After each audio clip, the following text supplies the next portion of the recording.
بسم اللہ الرحمن الرحیم۔ السلام علیکم ورحمۃ اللہ۔ کیا ہوا؟ ثم قست قلوبکم من بعد ذلک، مگر ایسی نشانیاں دیکھنے کے بعد بھی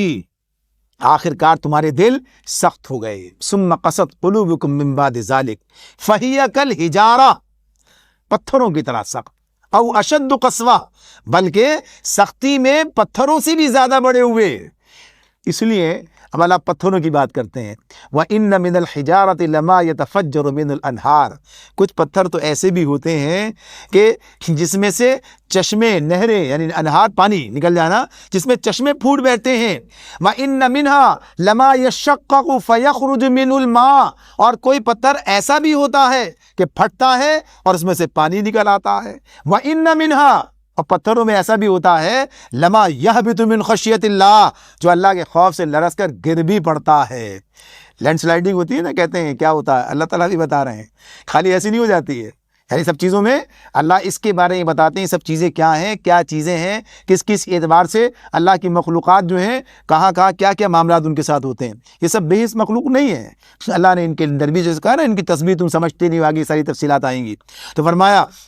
کہ پتھروں کی یہ کیفیت ہے، اور انسانی دل جب سخت ہوتے ہیں وہ ساری کیفیات سے خالی ہو جاتے ہیں، وہ پتھروں سے بھی زیادہ سخت ہو جاتے ہیں، یعنی ان کے اندر یہ کوئی ہدایت کا گزر بھی نہیں ہوتا۔ تو فرمایا وَمَا اللَّهُ بِغَافِلٍ عَمَّا تَعْمَلُونَ، اللہ تمہارے کرتوتوں سے بے خبر نہیں ہے۔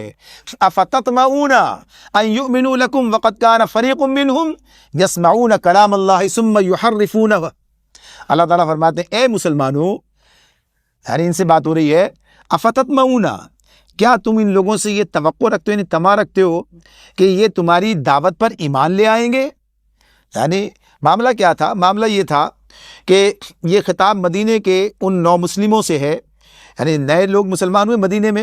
مدینے میں یہودی بڑی تعداد میں تھے، اور ان کے پاس پڑھنے پڑھانے کا، کتاب کا رواج تھا۔ یہ بار بار یہ کہتے تھے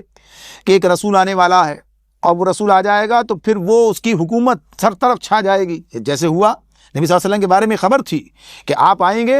اور آپ کی حکومت چھا جائے گی، اور آپ سب پر بالادست ہو جائیں گے، آپ کو جو عروج ہوگا سب کا تذکرہ تھا۔ تو یہ کہتے تھے، جیسے عیسیٰ علیہ السلام کے بارے میں کہتے ہیں نا، جب آئیں گے تو کیا ہوگا، یعنی اس موقع پر جب وہ آ جائیں گے تو پھر اس کے بعد یہودیوں کے ساتھ جنگ ہوگی، سب ختم ہو جائے گا معاملہ، اسلام کی نشاط ثانی، اور پھر اس طرح اسلام کی حکومت قائم ہوگی، ساری باتیں۔ تو ایسی ان کے پاس کی باتیں تھیں کہ یہ جو ہے رسول آئیں گے، توریت میں لکھا ہوا تھا، تو تذکرہ کرتے رہتے تھے ان کے سامنے، اور آخرت کی بات بھی تھی، رسول کی کتاب کی باتیں بھی کرتے تھے۔ تو ان کا خیال یہ تھا، ان کی باتیں سن کر جب ان کے سامنے نبی اکرم صلی اللہ علیہ وسلم کی بات آئی تو انہوں نے بڑھ کے اسلام قبول کیا، مدینے کے لوگوں نے، اور پھر یہ ان کی طرف آئے کہ اب ان کو بتائیں گے یہ بات، تو یہ تو اور آگے بڑھ کر اسلام قبول کریں گے،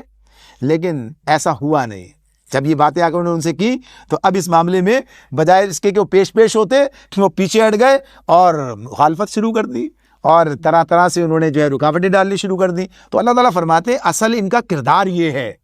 یعنی ان نو مسلموں کو یہ بتایا جا رہا ہے جنہیں تم سمجھ رہے تھے بڑے دیندار، جنہیں تم سمجھ رہے تھے بڑے اللہ والے، یہ اللہ والے نہیں ہیں، یہ تو نفس کے بندے ہیں، یہ تو اپنے مفادات کے بندے ہیں۔ تو ان کے ساتھ تم کیا سمجھتے ہو؟ کیا یہ توقع رکھتے ہو تمہاری دعوت پر ایمان لے آئیں گے؟ حالانکہ اللہ تعالیٰ فرماتے ہیں وَقَدْ كَانَ فَرِيقٌ مِّنْهُمْ، ان میں سے ایک فریق کا اس کا حال کیا ہے، يَسْمَعُونَ كَلَامَ اللَّهِ، اللہ کا کلام جو ہے